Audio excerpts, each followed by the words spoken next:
But you turn it on.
Oh, we're on the air.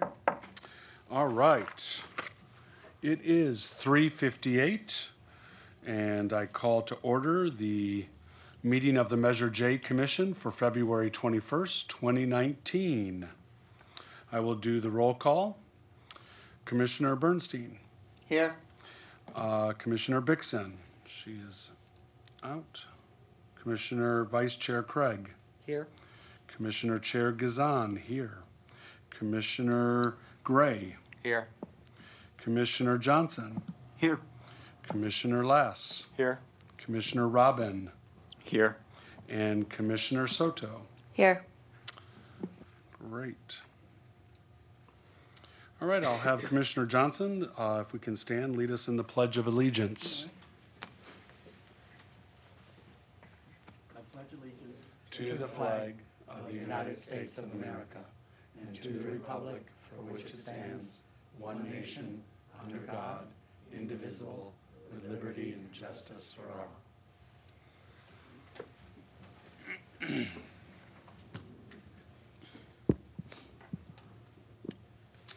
Okay, do we have a motion to accept today's agenda? I move. I'll second. Great. All in favor of today's agenda, say aye. Aye. Aye. Opposed? Okay, and do we have a motion to approve the minutes from January 17? I'll approve. I'll make the motion. Second. All in favor? Aye. Aye. Opposed? And the new commissioners can abstain.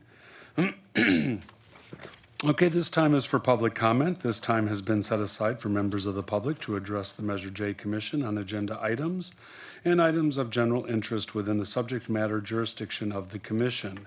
Although the Measure J Commission values your comments pursuant to the Brown Act, it generally cannot take any action on items not listed on the posted agenda. Each speaker will have 3 minutes. Do we have anyone of the public? I believe not, unless that black coat over there wants to speak. Okay. All right, we finally have some new commissioners. Good news. I would like to welcome our new commissioners. We really had an amazing turnout, I want to say, for this commission. We had at one point, I believe, 12 applicants, and we had about 10 people interview in person. And really all were just really amazing quality, great backgrounds. And, we wish we could have taken them all. But just a really good turnout. So I'd like to welcome Dan Lass and Brian Robin, Naomi Soto, and Jeffrey Bernstein. So thank you for applying, and we enjoy working with you on this commission. All right, do we have a city manager's report? I don't see anyone from, go ahead. I just wanted to ask, could you each just give us a little background on yourself? So the public is seeing it also. Actually, we had sent out all their applications for you to look at, just so Oh, you I could see printed a little everything, bit. but I just thought for the public who's seeing it on camera. It wasn't really part of our plan just because it would take a lot of time. We can do a quick just go around, maybe who you are and what you're doing currently, or how long you've lived in Palm Springs, and just kind of keep it at that at this point, just so we can stay on track. I'll start with Commissioner Bernstein. I'm Jeffrey Bernstein. I moved to Palm Springs 9 years ago from New York City. I currently own a business called Destination PSP, which is a retail store downtown. Thank you. I'm Dan Lass. I've been coming to and have had property in Palm Springs for almost 30 years, but I moved here full-time 12 years ago and just recently retired, so now have some time to devote to a city I think is pretty great. Hi, I'm Brian Robin. I moved here full-time around 3.5 years ago from New York City, retired real estate professional, doing work here on a volunteer basis in a handful of places, including the Palm Springs Animal Shelter, teach tennis to kids at Boys and Girls Club, on Fine Food Banks board, and have the privilege of serving on an HOA board. So I can put up with anything. Yeah, really. Thank you. Hi, I'm Naomi Soto, in the desert region since 2011, here in Palm Springs since late 2017. I work for a management consulting firm based in New York City as well, and most of my work has been in kind of public health, healthcare access issues. Thank you. Great, thank you. We're happy to have you aboard. Okay, with no city manager's report, and I know their office is very busy after that storm last week, we'll go right to the finance director's report. Nancy, dazzle us. Good evening and welcome. I'd like to go over, and this time we do have pages. It's item 3, page 1 of 1. And if we look at the bottom, we generally do a comparison of revenues over the same period last fiscal year. So we are looking at January 31st, which is 7 months, and we are $927,000 higher than we were over prior year, which is 12.2%. That's good news. So that's all I have for you, unless you have questions. When there's bad news, I won't come. Yeah, I Thank actually you. had a few questions. I'm just curious, what happened to the 650 in the downtown park? What page Well, was? it's not in now for 2019, 2020. And are you still? I'm sorry. Are you still on page item 1 of 1 or item 4? Yeah, one of one, just back in the report, the breakdown. I thought the 650 would just kind of carry because obviously the park hasn't started any construction. Would that be the downtown park? Yeah, Is the it- no, downtown park, so it's- we have It's 1 in the million. 1.650 right there? Yeah, but then in the next line item, it goes down to $1 million for this fiscal year. We didn't spend the 650, did? No, the $1,650,000, the additional 650, it used to be just $1 million. I'm sorry, I should turn my mic on. It used to be just $1 million, and we added 650, and so that's why she has 1,650,000 here instead of just $1 million. And So that's for where your- 18-19, That's where yes. your 650 is. Okay, so this is carrying, Yeah, so she just added it there. but in this fiscal year, wouldn't that 650 just carry into this year? It is. It's, if you look at 18-19, I believe it was probably $1 million. Right. And now it's 1,650,000. Correct, yeah. Oh, But in 2019. you know what, I'm thinking ahead that we're in 1920, sorry. So That's that will, okay. if it doesn't get spent by this June, it's gonna carry over, obviously. Absolutely. Yeah, okay.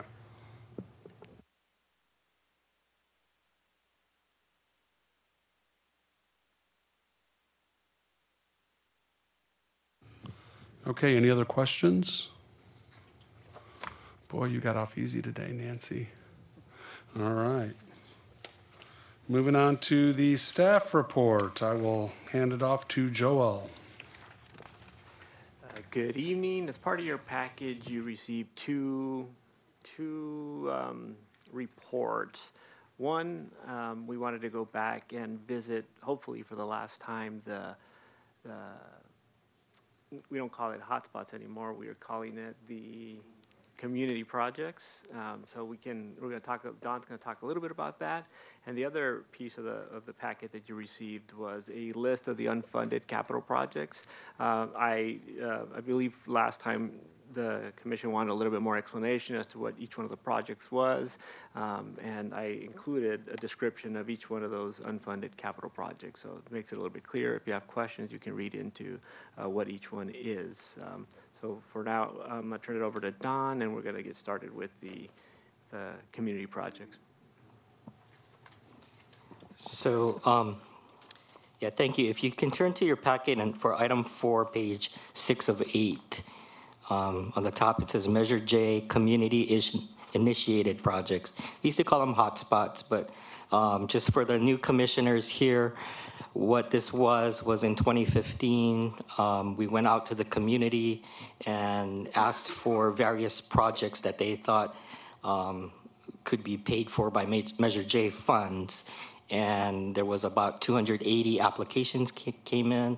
And what the Measure J Commission has done was selected about $1 million worth of community projects for 3 fiscal years. And all of those projects are included in this 3 pages. The ones that have been grayed out are either completed or we found out, we did an engineering study and a stop sign wasn't warranted, or for whatever reason, it could not be installed. So we closed those projects out. And the ones that are not shaded are the last of the projects left to be constructed. Under the subtotal line, those projects are being incorporated into other city projects. So I kind of made a note of that. And the ones above, if you remember, the city put out a project for these, what we call City Project 1531, community hotspots. And the bid prices from the contractor were way higher than we could ever imagine. And what the city council had directed us to do was to apply for this ATP grant from Caltrans. Unfortunately, we were not successful in that grant, and so I gave a new current cost estimate of what it would take to complete these projects, these remaining projects on these community-initiated projects. So that's what you have before you. No, may I ask a question? Now, this ATP grant that we did not get, we had made a decision of about $2.2 million that if this grant was successful, that it would go to the final two projects of the CVEG projects, correct? Actually, the CVEG projects were the next 2 fiscal years. So you guys used to call it Hotspots 2.0 or Community Initiated Projects 2.0. So those were different pots of money. Okay. All right. So we initially recommended, and it was accepted, $2 million for the CVEG grant, so we could get $9.1 million of work done. Okay. Then there was, Marcus brought up, in not last meeting, but the meeting before, is that there were 2 projects in which they needed an additional $2 million, or what I thought he said, an additional $2 million. And so he said, if we get this grant, we would like to take this money and move it for those projects. Okay, so we said yes. Everybody agreed. It made total sense to get, spend $2 million to get 5. Why wouldn't you do that? But we didn't get the grant. So how are we going to fund, or how's the city going to fund, I guess, the other 2 CVEG projects? What is the plan around that? So I think I'm going to have to get back to you and research that thoroughly to get you the correct answer. The $2 million was going to be incorporated to get use it for the CVAG grant money, so the matching funds that the city has to use to complete those projects. So that is still the case, but it was essentially taken from this other pot of money and switched to that pot of money. For now, if you're asking how the community initiative projects are going to be funded, that's, I guess, a question before you today, is that we do need the money to fund this particular project, or these projects here. So most likely, we'll be asked to fund that in Measure J, correct? Measure J is a potential funding source for these projects.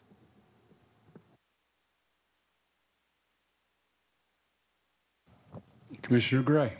So basically, as I understand it, there's $925,000 here that still needs to be funded, and we had allocated like $1 million a year, so that's sort of covered, right? Is that correct?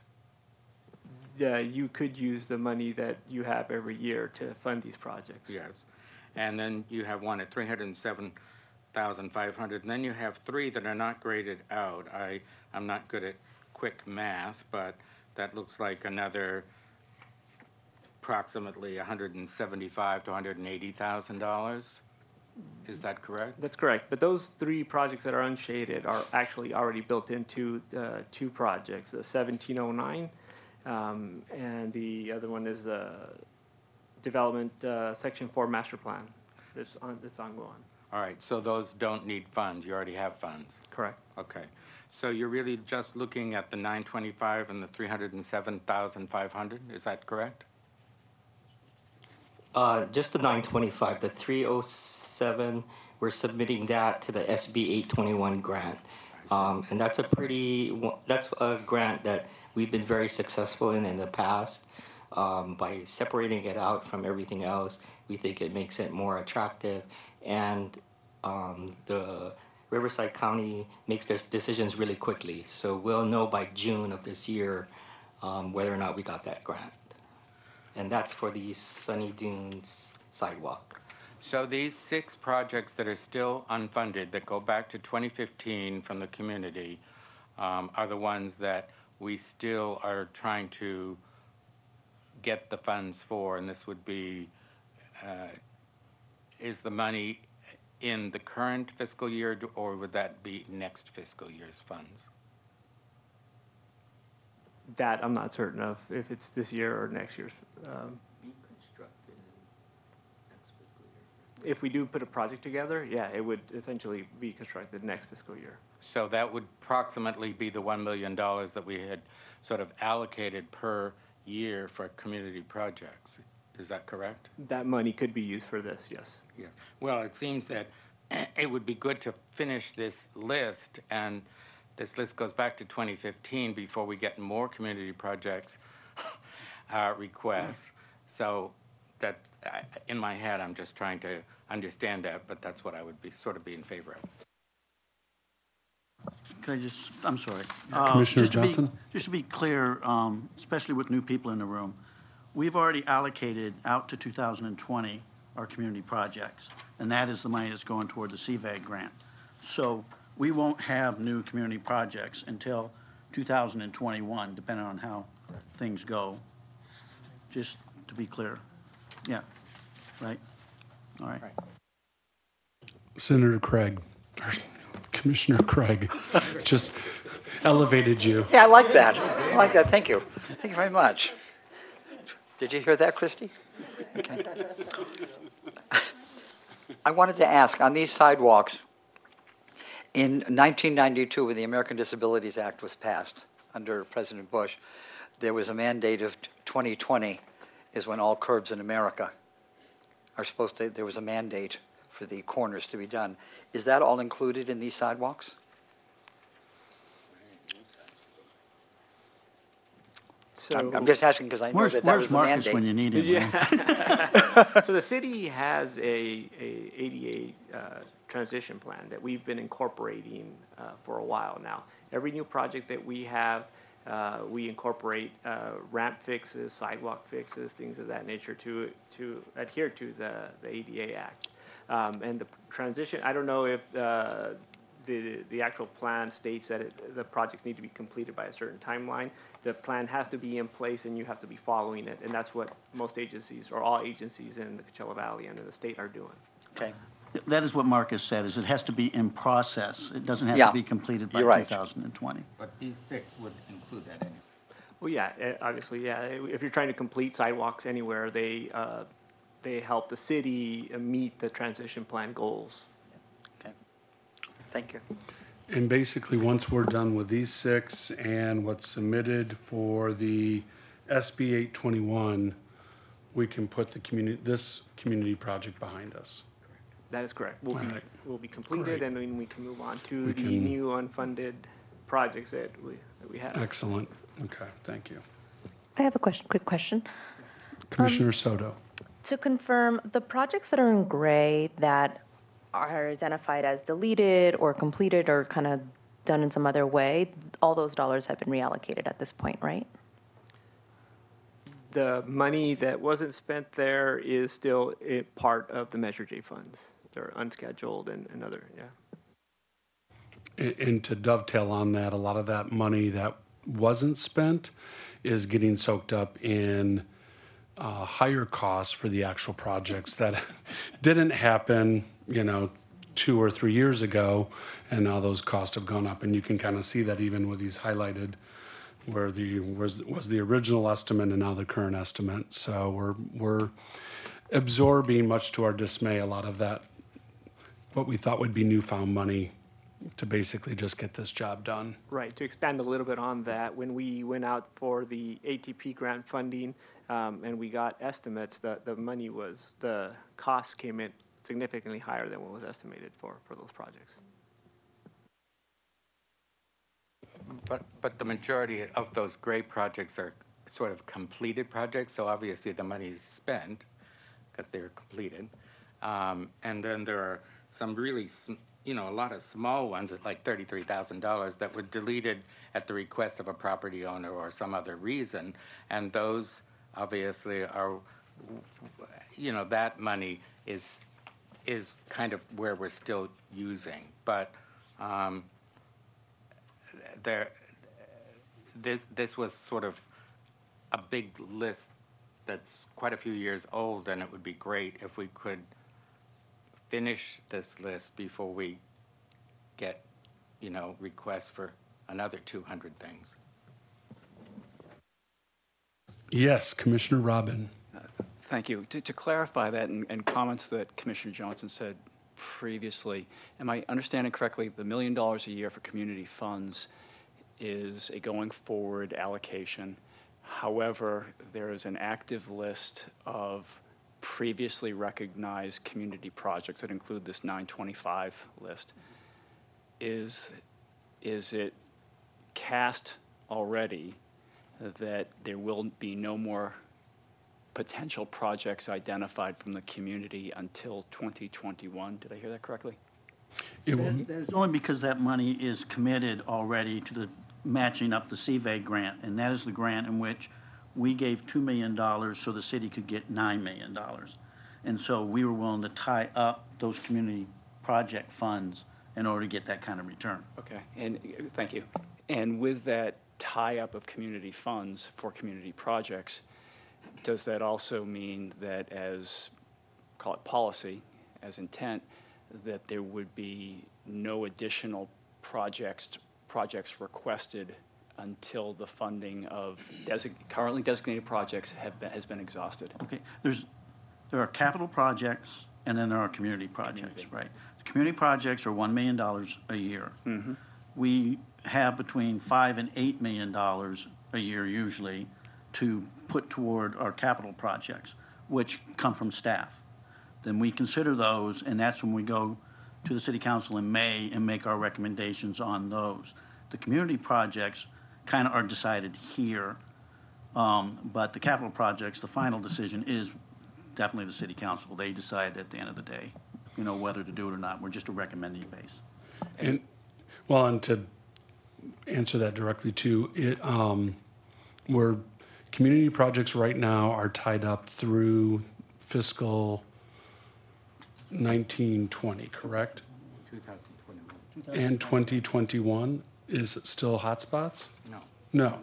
Right. So then our next community project was titled Parks for 2021 fiscal year. So that would start next summer. So we're looking, we don't know what we're doing yet for parks. We want to work with that commission. I was actually going to bring that up.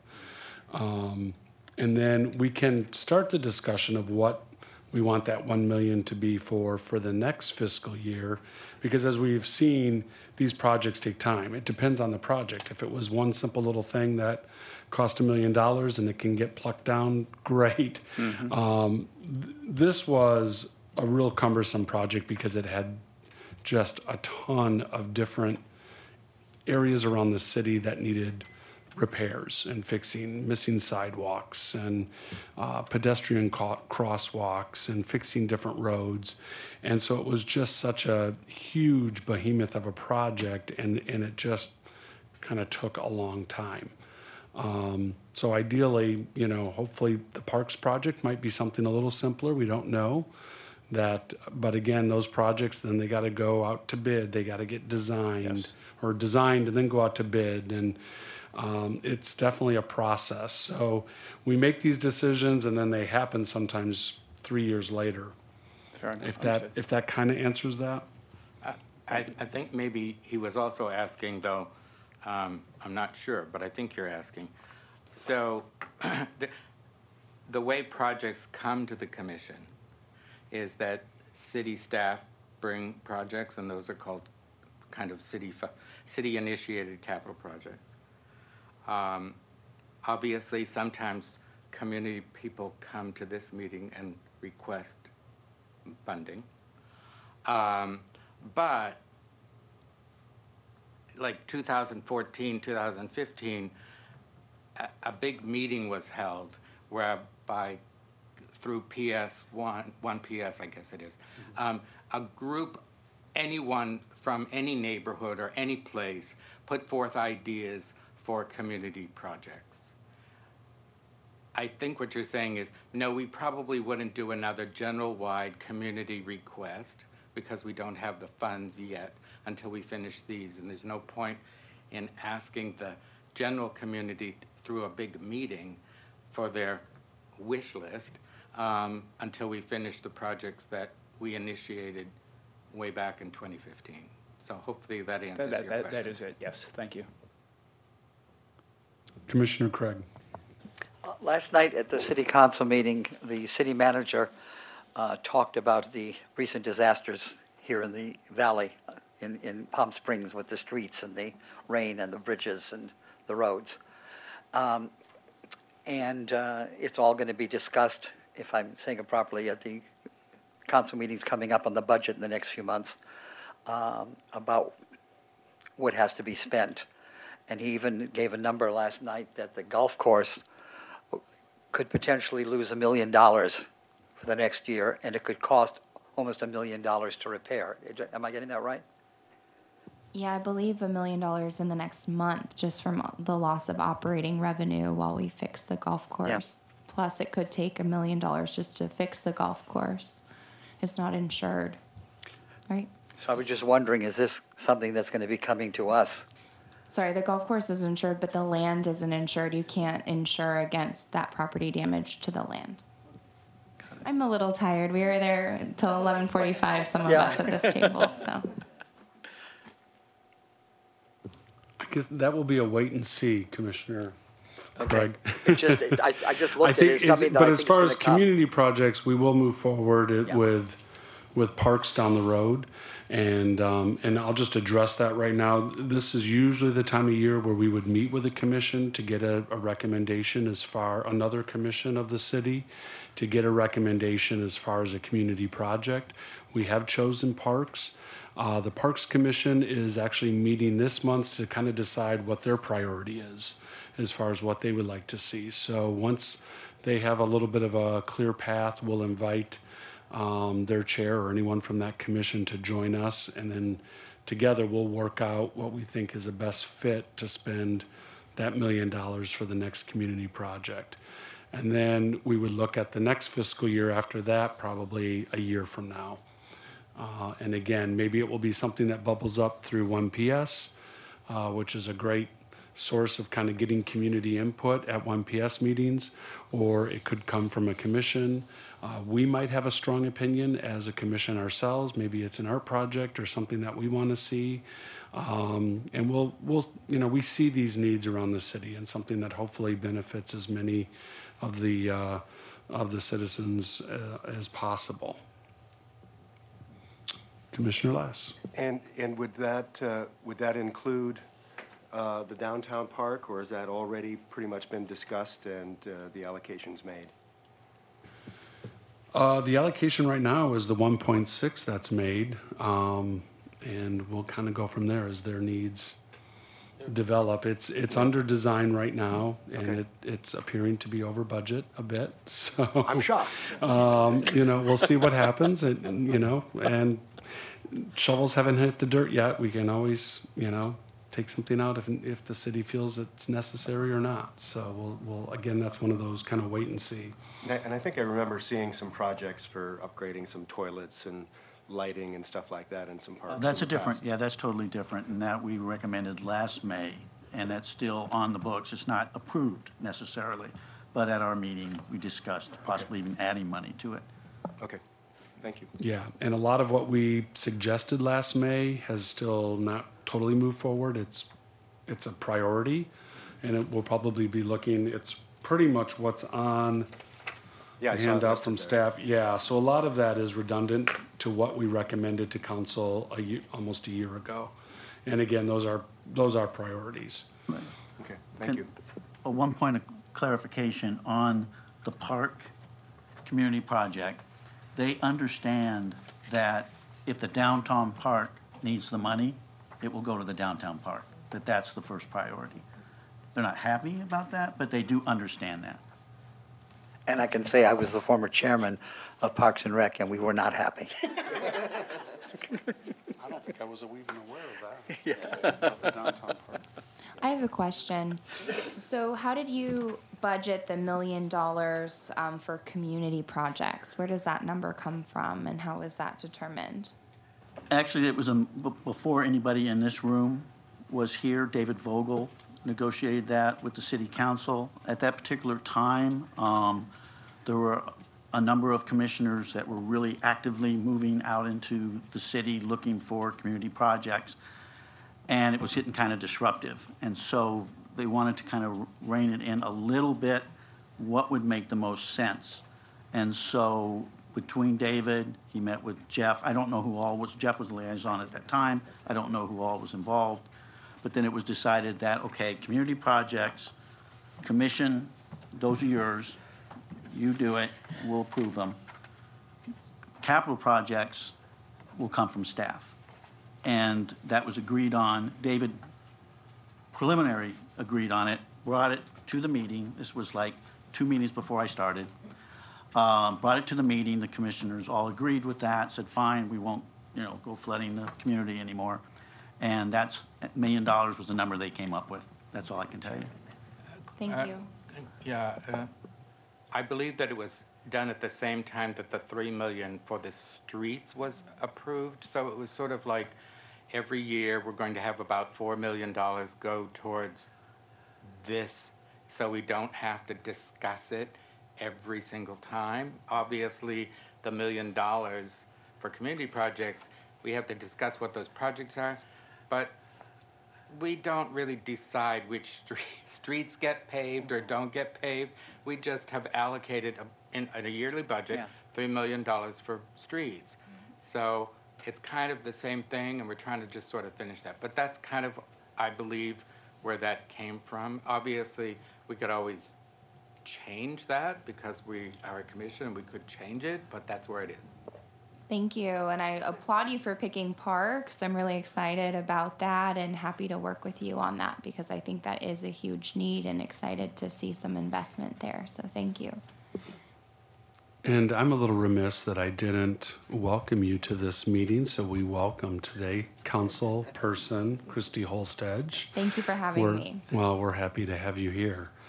Are we any more questions or anything for review with staff? Do we have to vote on that? Those projects? Vote on what? On this $25,000 to give them direction?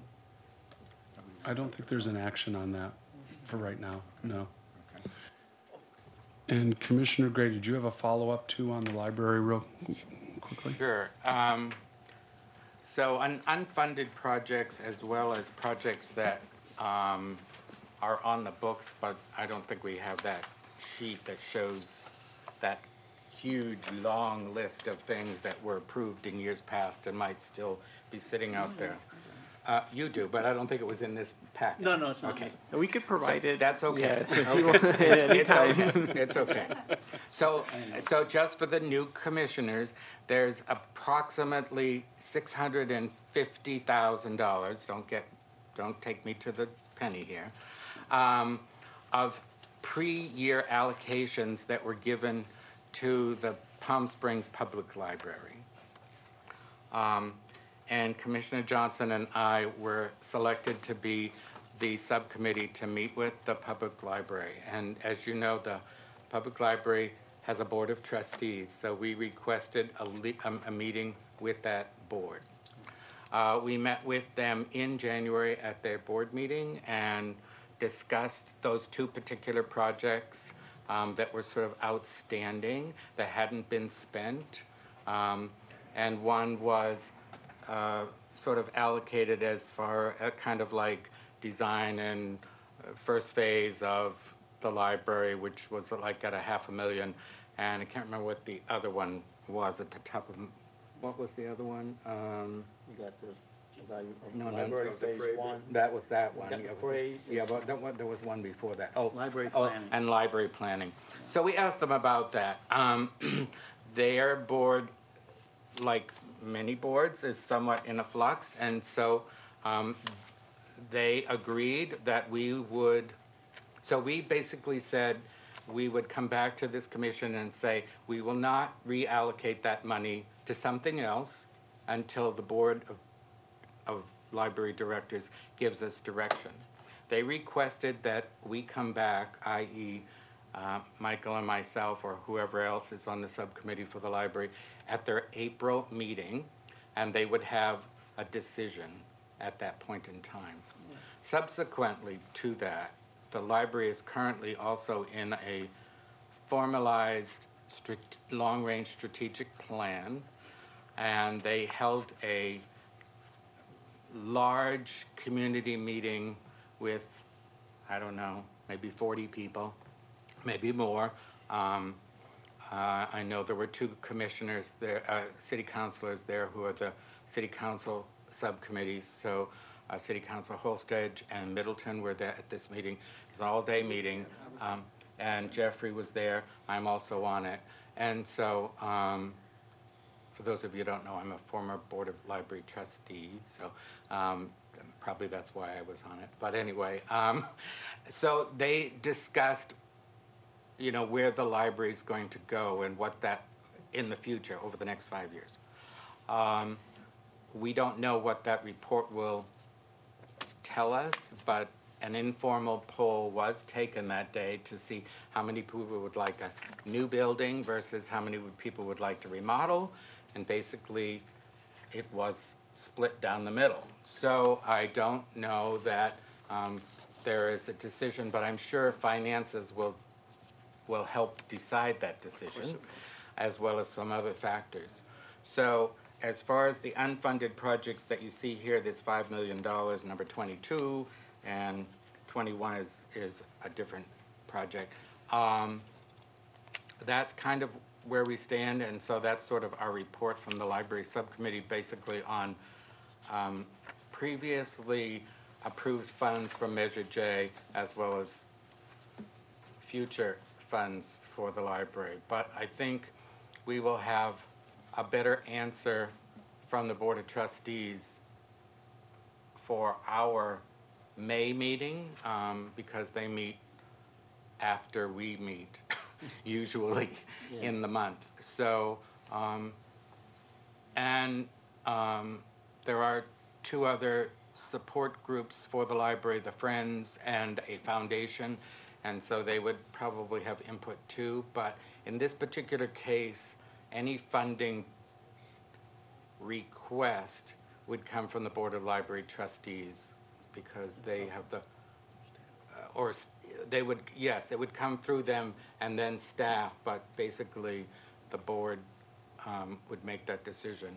And as you know, that's a big project, and it was part of the kind of the plan when Measure J was taken to the voters, that the library would have some part of the major funds. So this is a big decision that the city will have to make at some point in the future, but we didn't feel comfortable as a Measure J commission sort of reallocating these funds without going back to the trustees and saying, you know, you requested this a couple of years ago, why didn't you spend this money, where is this project? So that's where we are.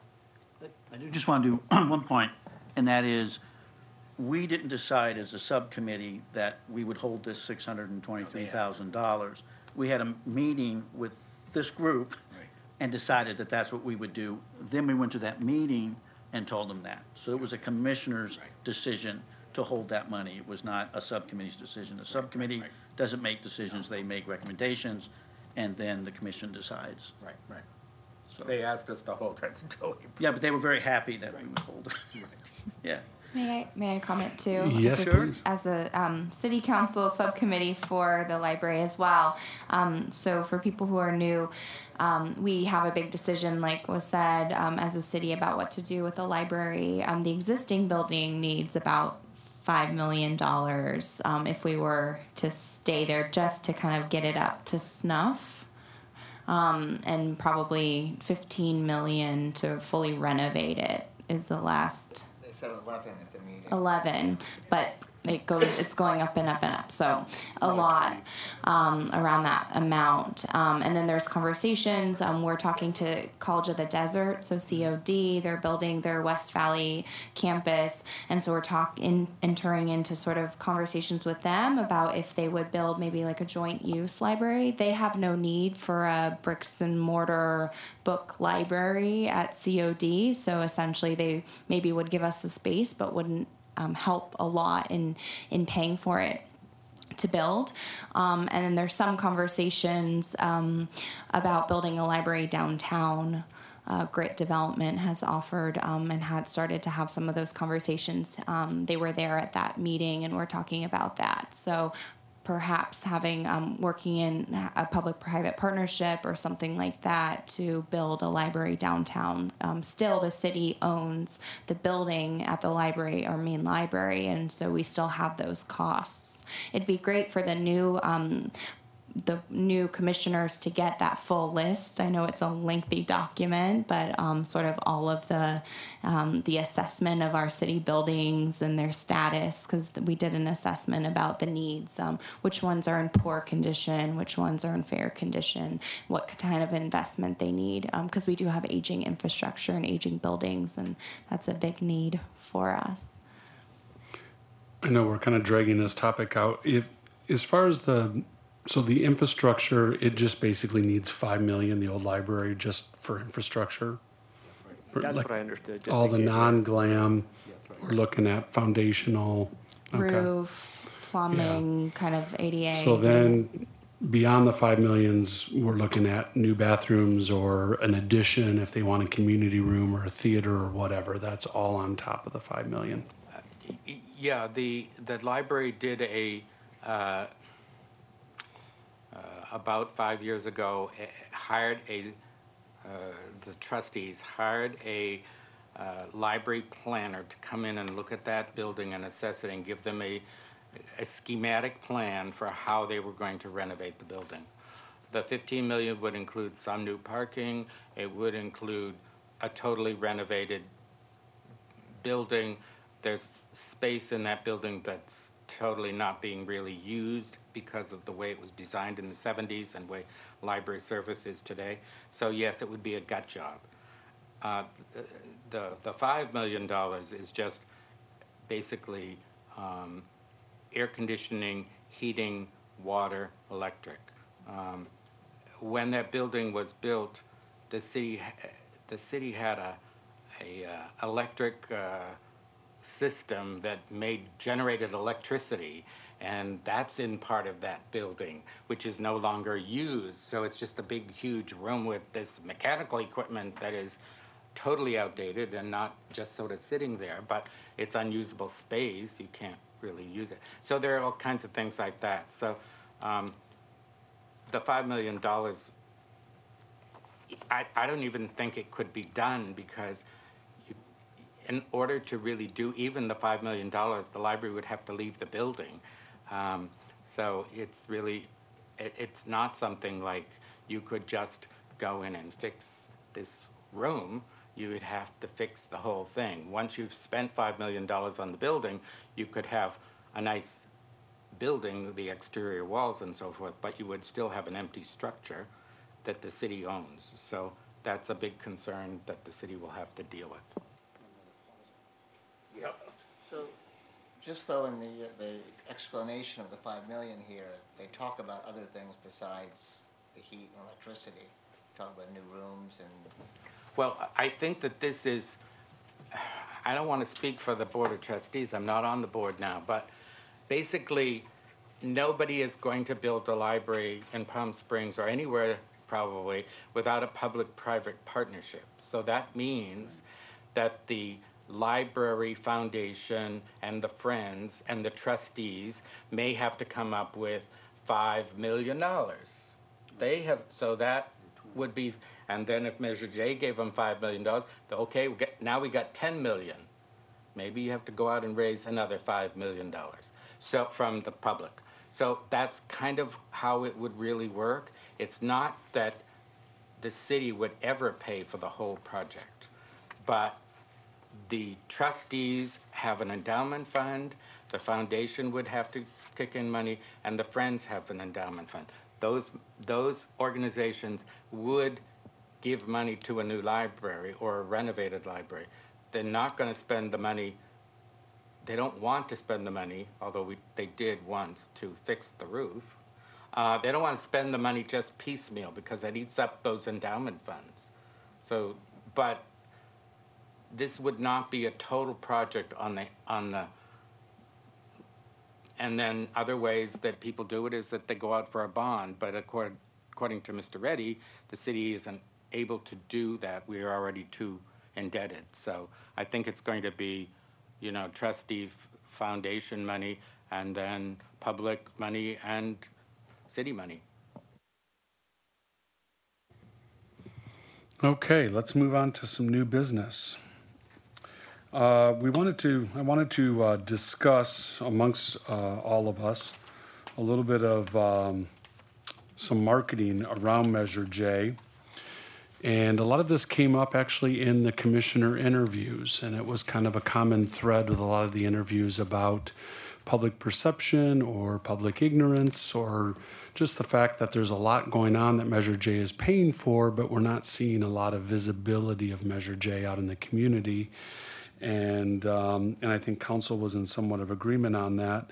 And we can keep this somewhat brief. We have found some money. We have $2,000 right now that will go for mainly towards the community picnic, the 1PS picnic that will be happening in March. And that was, some of that money has been used already to purchase a tent structure, some chairs, and I believe the tent is going to go off to get some graphics.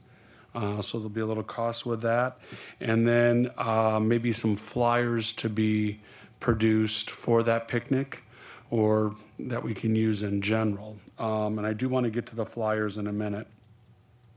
The other area that I just wanted to discuss was back when Measure J first started, we had these great big signs that had the big J on them. And of course, those signs are placed outside, and they succumb to a lot of the weather and the sun and the heat, and they'll fall off and get run over by cars. And we've identified 3 of them, and I just kind of wanted to get a pulse too on, you know, is this something that we want at these sites? Right now, currently, basically what we're seeing with the firehouse that's under construction on Laverne, the police station, it's just a big signage that says this is a city project, and then there's a little Measure J medallion in the corner of that sign with a lot of text on it, so it gets kind of buried. I know that I kind of miss seeing the big J signs, which I think really kind of puts it out there that this is part of Measure J, and the community then knows, hey, this is where our money's going. This is where that extra tax is going. So I just wanted to open that up for discussion. We can see if there's any kind of motion to be made, but again, I just wanted to kind of get the pulse of everyone. Commissioner Lass. It's one of the things that I certainly talked about when I interviewed with the council and feel pretty strongly about. You know, this was a measure that was passed by the voters. You can kind of think about it as a voluntary tax. And, you know, in that respect, I think Palm Springs residents really need to know exactly where this is going. If it's a new road, all these sidewalks, if something's happening with the library, you know, these fire stations, I think it should be out there front and center, because you got to keep selling it. It's been 6 years now, and we're not in the headlines anymore. And I think it's important for people to see where the money is going, just to build and maintain public support. Commissioner Gray. Yeah, we have a communications committee, and Commissioner Bixson and I and Williams were on it, and we had talked about putting out a annual report, but somehow that always seems to get buried. So I would love to have us try to do that. The library puts out an annual report every year. It may not get mailed, but I had suggested mailing it to every resident in the city, and Amy Blaisdell gave us a figure on how much that would cost, and we didn't have the money to do it, so it didn't happen. I know that all of that stuff is on the website, but people have to be proactive and go look for it. I just think a report needs to be mailed to the citizens, to every resident, because I don't want it to just go to the voting people. I want it to go to every resident, because even if you have a house here and you're not a voter, you're spending money on the tax. So that's just kind of where I'd like to see that not be dropped. Commissioner Soto. Yeah, I also discussed this a little bit in my interview. I would just also urge us to also think about engagement with the community more broadly, right? And so I agree. I think the community deserves to know exactly what this commission is recommending and what infrastructure has been supported and, partly funded through Measure J funds. But I think that's not necessarily community engagement, and so whether that's being much more intentional in our collaborations with other commissions, or however that might be, but getting that feedback in other ways, and kind of maybe even also setting some expectations on how projects that we are supporting in some capacity, how those are being visibly identified as Measure J funds. So, I don't know, whatever slides and presentations the library does with the proposals that the Measure J Commission, collateral materials is visible. So just kind of thinking broadly in a lot of different ways how we can make sure that it's clear that Measure J is a partner in making those projects possible. Who was first? Commissioner Bernstein. I agree with the statements. I also think the visual signs outside are very important, not just for residents who vote the tax, but for the tourists and snowbirds who are paying most of the tax for a lot of, we see that in our business, people wondering why our sales tax is so high, and when you can point to visual signs saying, well, it's this road and this, I think it goes a long way. And Commissioner Craig. All of these things, I wanted to ask first. Thank you. Commissioner Gray, Commissioner Bixson at the last meeting held up like a Z card or something and said, this is something we're planning on doing for the picnic? And I can address that, actually. I do have some marching orders for the Communications Subcommittee regarding the picnic. Ariana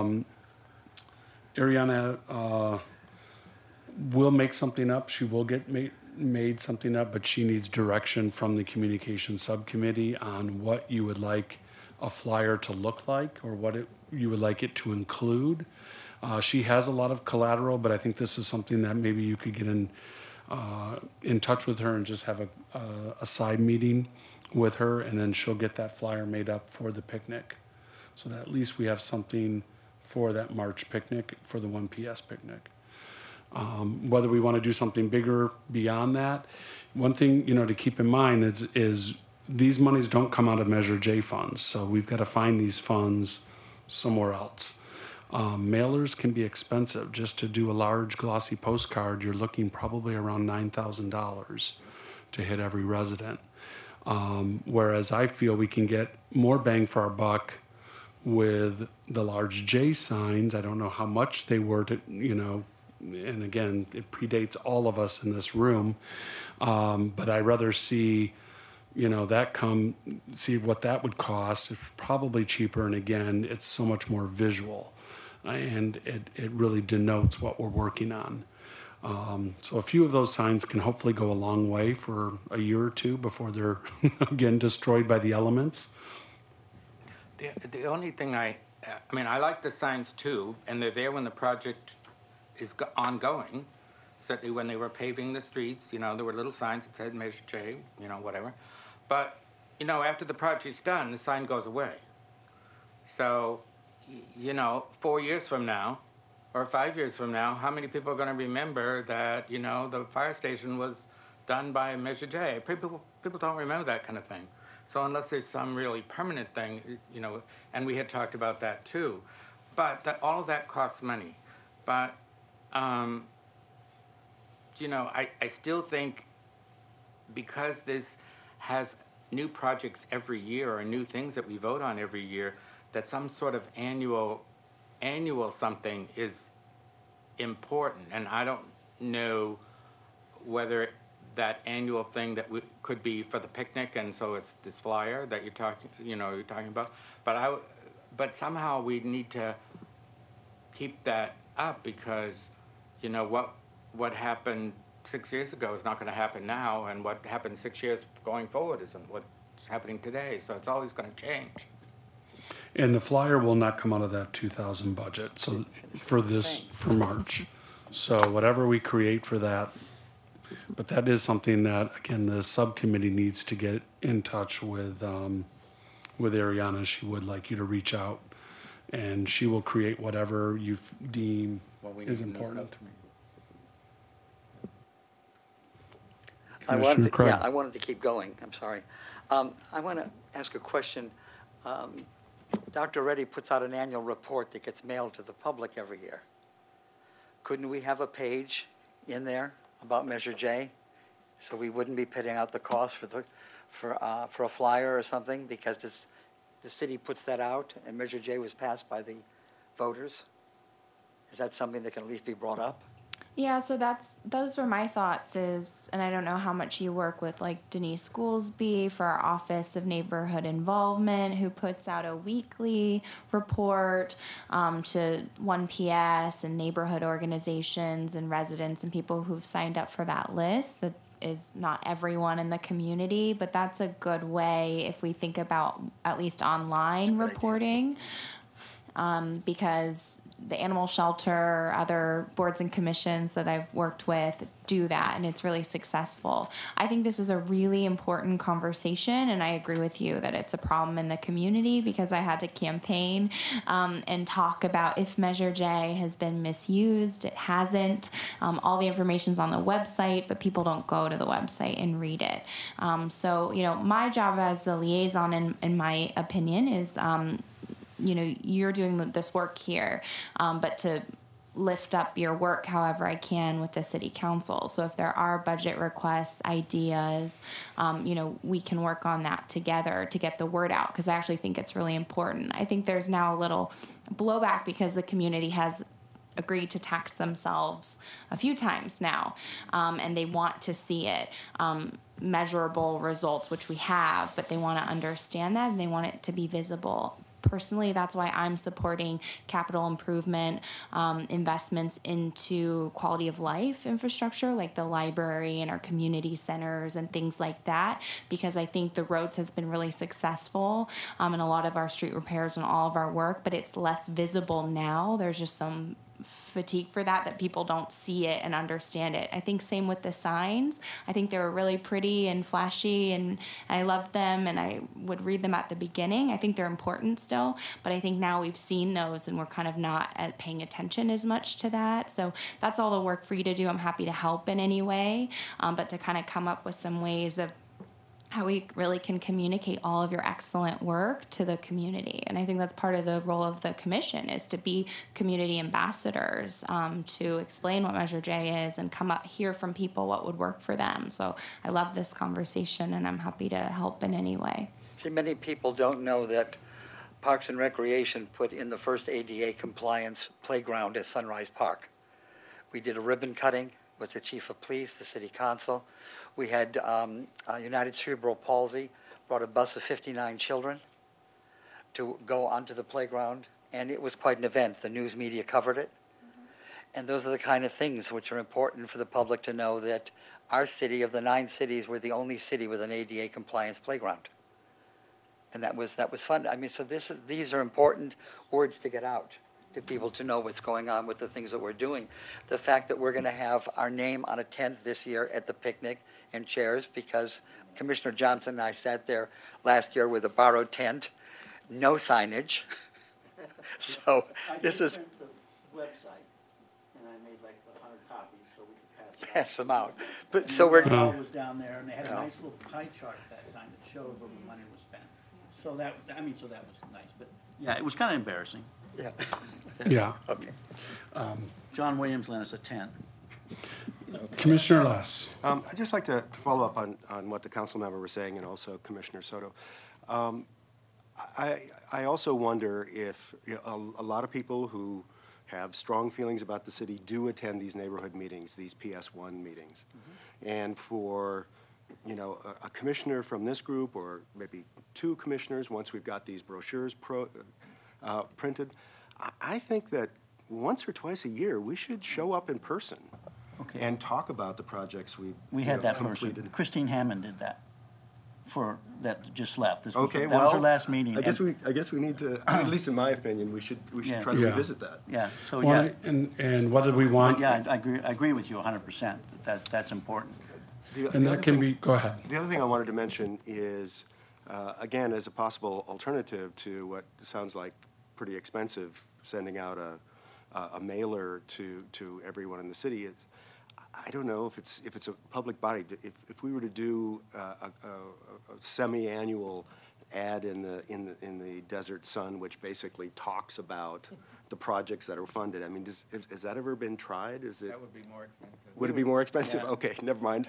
Yeah, I mean, we do need to market better. I mean, Christy and I talked about this when she was running for council membership. We've never been good at it. But there's also never been a budget for it. And so it really, you know, we had Amy in here, we had discussions with her, and she's great. But she's all got 5,000 other things on her plate as well. And so I agree with all the new people are saying. We haven't been good at it. We need to be better at it. The community, when we were at the picnic, that was their question. Unfortunately, I had my handout, so I could show them. And then they looked for their street, and guess what? Probably wasn't on it. But, yes, you want to say I think there are some creative ways that we can do it. This is a conversation at a lot of the commissions. I was a commissioner on the Human Rights Commission, and it's difficult to market the work that you're doing for the people. So it's a conversation just because we don't have the staffing support really to do all of the PR and marketing for all of the work that we're doing in the whole city. However, I think that if we were to work together to write an op-ed about the work that you've done, do an annual report that way, if you want to do a press release, I mean, I do think that, and that's my job as the liaison, to help work together on those types of things. I'm happy to help with that. I think there are some good ideas that could come out, and just thinking outside of the box, because there are cheap ways to advertise and market. We can use social media. So I think there's some good ideas that are happening that we can continue to talk about. And I think that's the big point here. I think we can do better, and we can do it for free. You know, we have a lot of resources that we just haven't tapped into. Denise Goolsby is an awesome resource. She sends out those email updates, and I know we get it as a board in our neighborhood, and then we disseminate it to all of our residents in our neighborhood. Hopefully other neighborhoods do the same. We've got one PS. So that can be something too that maybe the communications subcommittee, and that will lead us in a minute to our next new item, and maybe beefing up that committee and looking at, strategizing what are some good areas where we can get the word out that doesn't cost us anything. And then I don't know if this would really be an action item or not today, but again, I'm kind of stuck on those signs. I think they are a good thing. And I've been told that there could be some budget for it if we want to go back to producing those large J signs, that they would maybe do a batch of them, and again would go out when they're doing street repairs, because we really haven't seen them in a few years. I mean, they basically got destroyed, and the 3 that are left, who knows what condition they're in, and they've probably been buried in the maintenance yard for the last few years, because I haven't seen those signs in a long time.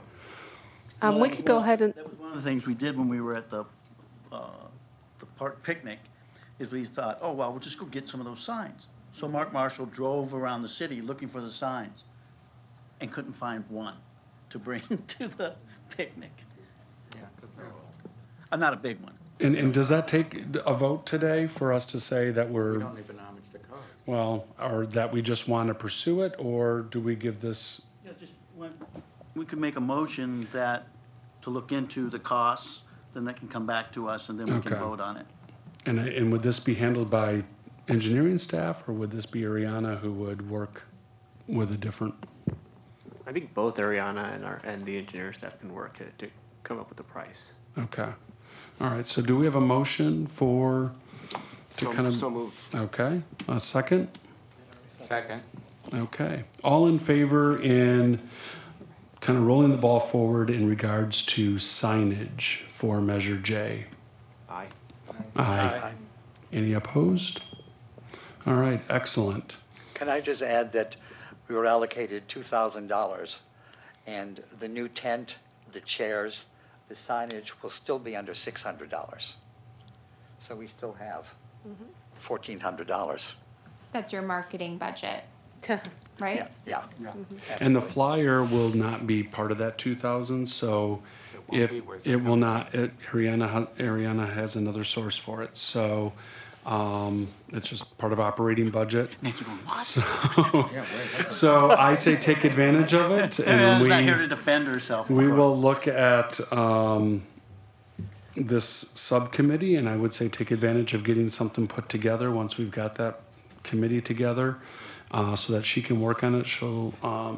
I can't advertise who will do the graphics, but it will get done for us very cheaply. So, and then we can have that for the picnic, and maybe we do a large enough run that we'll have leftovers for one PS meeting and other things down the road. So next item, and that brings us to our subcommittees. So we do have subcommittees of this commission. I'll just go down the quick list. They are the Communications Subcommittee, we have the Downtown Park, and we have the Library. Right now, we have 2 people per subcommittee, and now with our new members, we definitely could easily add another person to each subcommittee if interested. So I guess I'm going to open it up. We can discuss it, see what is most effective, and really there's no limits. I mean, we can retain the 2 people on Downtown Park, and if communications we feel is really important and there's enough people that want to do that, we could have 4 or 5 people on that subcommittee. So, No, you actually can't. because of Brown Act. Right. Yeah, you could- So it could be up to 3? 3 max, and that would eliminate you from being on that subcommittee as chair. So you have to decide if there's something like, let's say the park, you're already on the park. Right.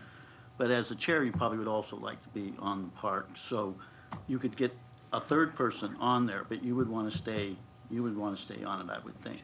Yes. And so if you put 3 people on the communications, which you can, okay, then it's more difficult for you to communicate with that subcommittee away from, Oh, if I'm on. right, away from this room. That's the only issue. Can't you have 4 people in a committee?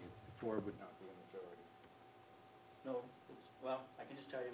I thought it was 3. I mean, David's not here, but what I've read is 3, and what I've always been told is 3. That's what I heard. That is the max. Is it Because you does can't anyone have know? outside this Brown room. Act. Yeah, but that's a majority, so if you have 4, that's not a majority. I believe it would be based on the quorum amount. Yes. So what you have 9 total. 9. So you could have up to 4. Right. I don't We will double check that before we let's commit to double check that, but that's my understanding. So, on the topic of communications, do any of the new commissioners, anyone have an interest in that subcommittee? All in, okay. If I could add, I have an interest in it there's a labeling question that I have, because Jim, you started the conversation talking about collateral, the signage. And it seems to me that the real weight of the discussion is more about community visibility and engagement. Falls under the umbrella of communications, but I wanted to clarify. I'm certainly interested in signage, because we all would be. I think the meat of the discussion is community engagement, and if that's under the rubric of communications, sign me up. Yeah, communication would definitely be more outreach. Signage is that's more staff, and that's their deal. They go out and get those made, and that just becomes part of their program. And I brought that up, just that's, it's part of the communication, but it doesn't really take a lot of manpower on our end or time. The time is, developing a flyer. We've talked about, a metal medallion that would get placed in sidewalks or on buildings to say this was funded by Measure J, kind of a timepiece that, again, with what Commissioner Gray was talking about, projects come and go. What's our legacy? Well, is there a footprint of what we've done in the past? And all that can be discussed under that subcommittee, as well as just, as we were talking about, the free outreach. So going to 1PS, going through Denise, different ways that we can, again, get information out there and get the best bang for our buck without spending a buck.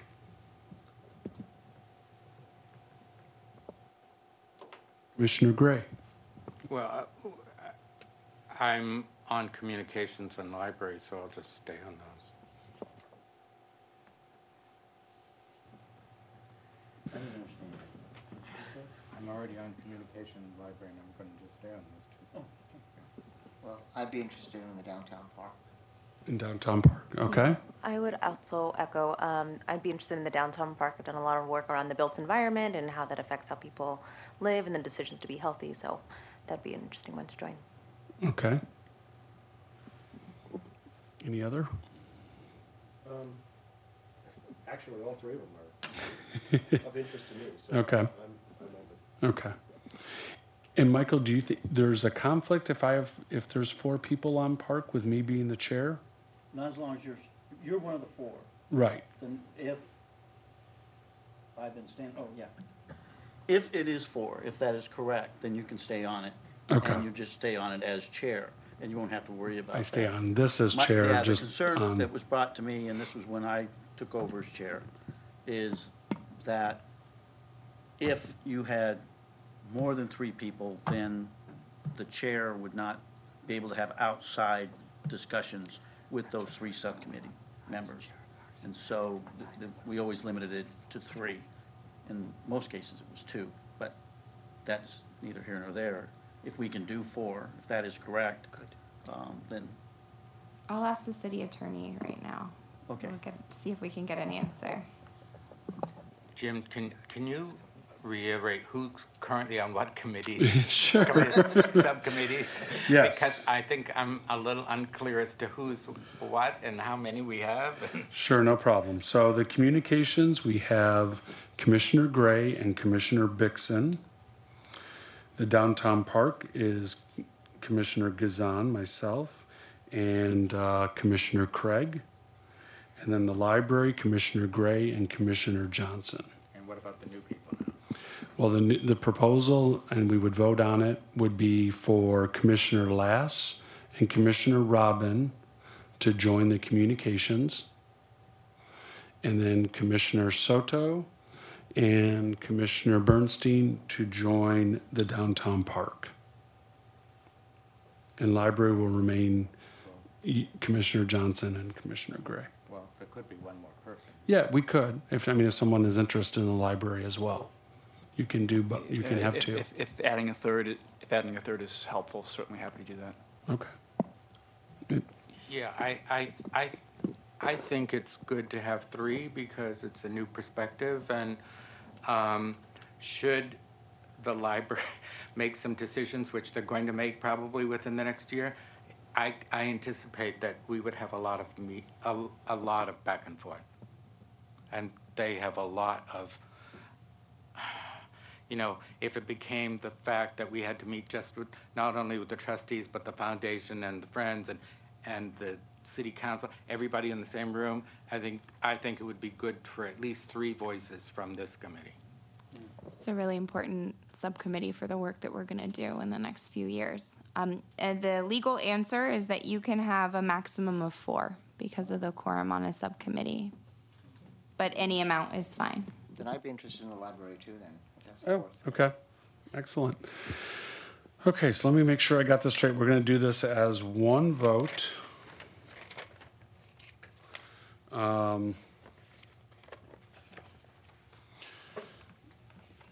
So looking at the Communications Commission, we have Gray, Bixson, Lass, and Robin. For Downtown Park, we have myself, Commissioner Craig, Commissioner Soto, and Commissioner Bernstein. Right? Do I have that right? Yeah. And then library,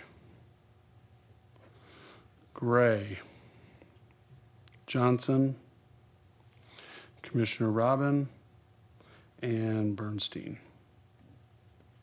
Okay, so that will be 4 people per commission. So do we have a motion to approve those subcommittees? I'll motion. A second? I'll second. thank you. So all in favor of the Communication Subcommittee being Gray, Bixson, Lass, and Robin, the Downtown Park, Gazan, Craig, Soto, and Bernstein, the Library Subcommission, Gray, Johnson, Robin, and Bernstein. All in favor? Aye. Opposed? Okay. Great.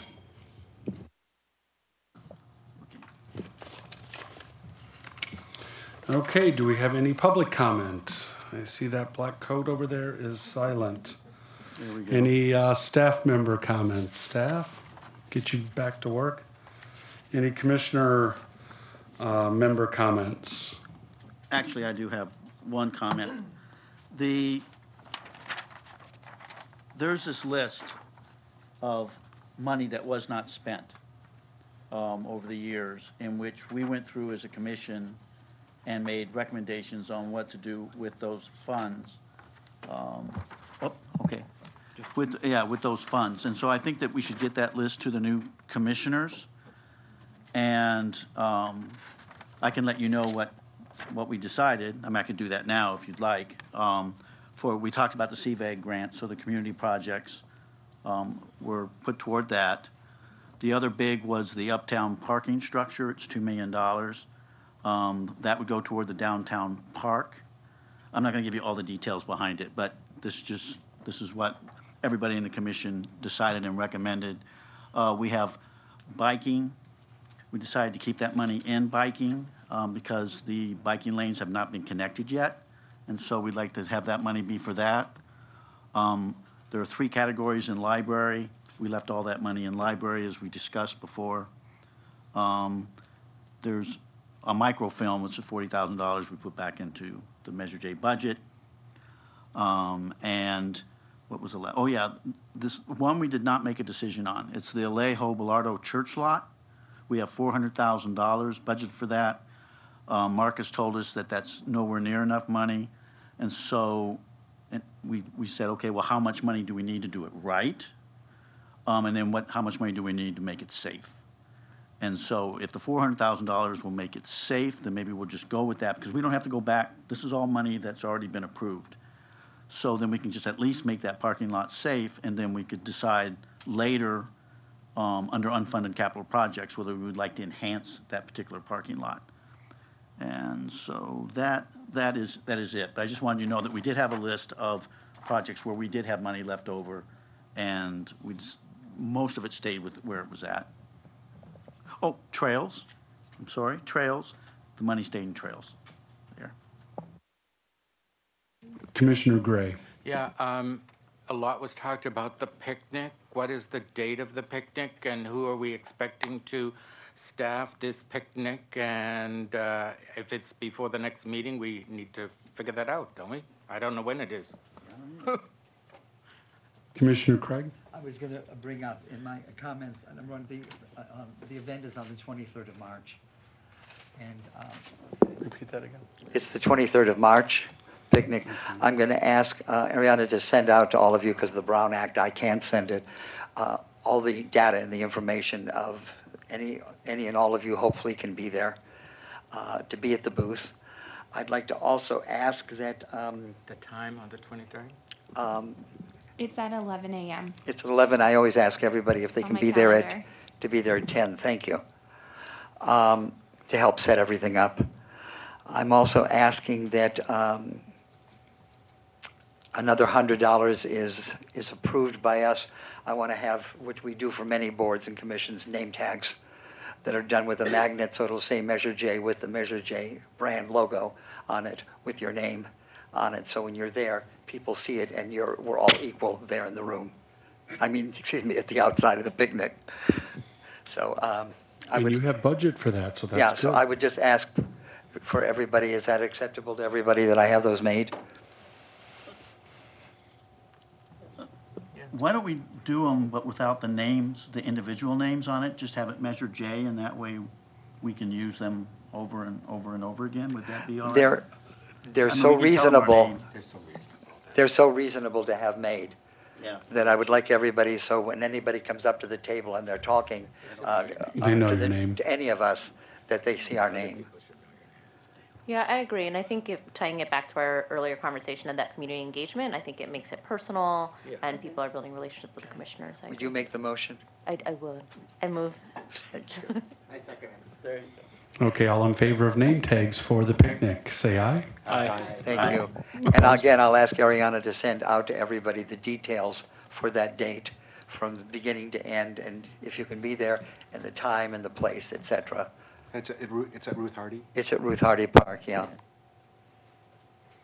And I would ask that the communications subcommittee, seeing Commissioner Bixson is not here, maybe Commissioner Gray, you can take the lead on this just to get with Ariana regarding a flyer. So again, just the bullet points of what you think is important to have on that flyer. She has a lot of the collateral, but I'm going to just make sure that you kind of give her some direction on it. She will have it made. Any other commissioner comments?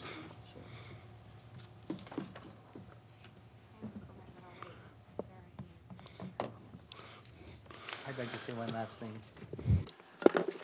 I welcome all of you today to be here. It's nice. I've been on the commission 1 year this month, so I no longer have to be a newbie. So I appreciate all of you being here, and I read all of your resumes, and thank you for being part of this. I actually do have one comment. For the subcommittees, is there a regularity in terms of meetings and schedules, and if we can get those sent out? I don't know if that's a request. There isn't. Short answer, no. Okay. I guess I can answer for the library that the next actual meeting would be in April, and I will give you that, when we would be meeting with the Board of Trustees. So they meet on the 4th Thursday of the month. I don't know the date in April, so I guess somebody can pull it up on a calendar, and it's at 3 o'clock in this room. So And- that's where we would be meeting with them. And with Downtown Park, it's been kind of dark for the last few months. The plans are with the architectural firm right now. They're just showing up all the working drawings. So once we get direction from them, we find out, and then it's usually, again, in this room, usually late day. All right. Well, Make a comment. Councilperson Christy Holsted would like to address us. Thank you. Thank you. Thank you for having me. I'm happy to be here as the liaison. I don't get to come to every meeting, so I apologize I haven't been here sooner.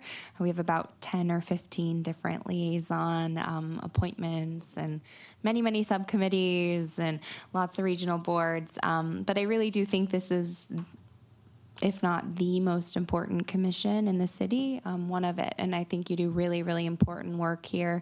I talked a little bit, but I just want to help support you in any way. So especially for the new commissioners, if you need information from the city, from city staff, you want to sit down, I'm sure anyone here is welcome to do that as well, from people who have a lot of experience on this commission or city staff or with myself. Happy to do that, get you any information that you need to do this job well. I'm here, I'm excited to talk about sort of the priorities, especially for the capital projects that you have, because you really get to make those recommendations, and the city council really relies on your recommendations.